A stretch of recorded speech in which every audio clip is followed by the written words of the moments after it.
Hello and welcome to the CDO Magazine interview series. I'm Jason Masker with Stratascale, and we are partnering with CDO Magazine, MIT CDO IQ, and the International Society of Chief Data Officers in a series of interviews.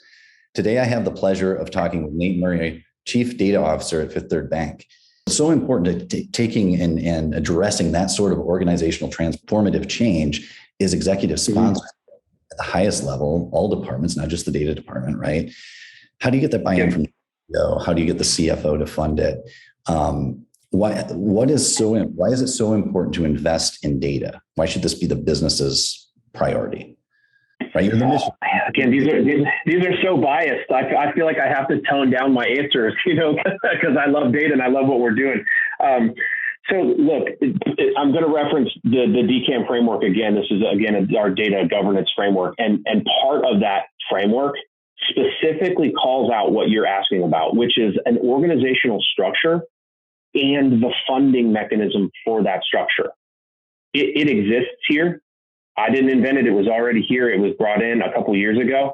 And frankly, it's been benchmarked against our peers. And we feel like we've got a really good recipe for ensuring that not only the value of data and what it can bring is well understood, right? Just, our impact to digital and the mobile app, our impact to data science initiatives, our impact again to regulatory requirements and financial reporting, right? There's all kinds of goodness that comes out of the data organization, but it's also about making sure that year over year, we're never taking a step back. And if I come in here assuming, just worst case, assuming that I'm going to exist and that I'm going to be year over year flat on a budget, my opportunity to help the bank win and drive even more value, though I'm limited, is to do two things.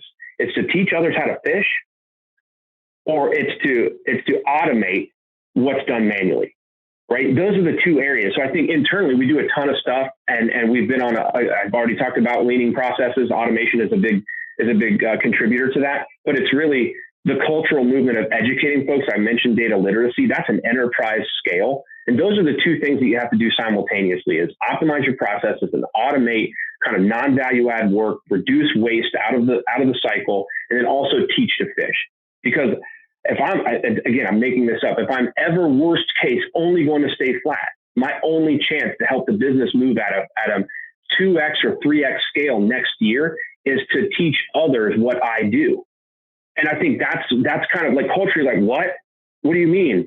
You want me to do your job? It's no. That's not what I'm saying. I'm trying to help you do your job even faster and better, because you're closer to the data and you know exactly what you need than I do, versus me doing it all for you and then serving it up really pretty for you. So there's this kind of like blurring of the lines of what has been traditional. That's your job versus my job, and figuring out how to push that work out, but not as I don't want to do it anymore, as a scaling mechanism, because I've made it so easy and so self-service that why wouldn't you want to do it for yourself?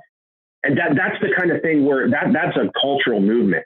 I think that's where we're spending a ton of time. And I'm not trying to paint the picture that we've done this. This is our aspirational goal. This is our moonshot that we're constantly striving for every day. So that's interesting. You did get into the people and kind of like, are you telling me to do your job, right?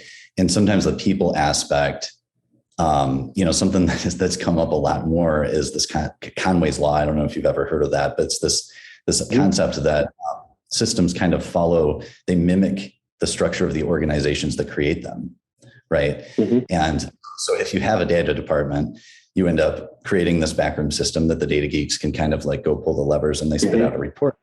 And you have this like system, right? So if we want to change that, we want to dynamic with business. Do you have any insight so far as to how that structure, how does that look? Is that a data champion per team all across the org? Is it, or is it truly democratized down to every individual? If you guys made those. Yeah. So look, I'll give it, there's probably many answers to this, but I hate to say this, but it's like a D, all of the above. Okay. It's not A, B, or C. It's literally D, all of the above. Because and this is what I'm most excited about. We've had some phenomenal additions to my staff in the last quarter, and they all came from the line of business. they're not IT folks, right? They're not traditional data folks. We're trying to cross-pollinate folks in. And as folks spend time with us and learn the data strategy and learn the power of what we're unlocking and understand the strategic direction that we're going, we're then seeding those folks back out. So we've got this kind of revolving door of really interesting line of business domain depth that hasn't traditionally existed, within, kind of a shared service of a centralized data function that just moves data around, right? A back office report generating team, right? That's not who we're trying to be. So in order to change, we've got to cross-pollinate ourselves with the line of business expertise that's going to help us better understand our value and how to kind of orient ourselves for others to unlock their own value, and then also to seed that talent right back out after they've spent some time with us. So it's a really interesting model where I don't want to hoard a bunch of talent here. I just want to spend time learning from those that know, and then seeding with those that have spent time here out back so that you start to essentially take this small little bubble and grow it and grow it and grow it. And I think that becomes your biggest accelerator, right? That's one of the aspects that I think is going to help turn the tide. And then you've got, like traditional things like required education and, things like that. But frankly, it's no longer a push. I remember 5, 6, 7 years ago, we literally, the organization was pushing change out.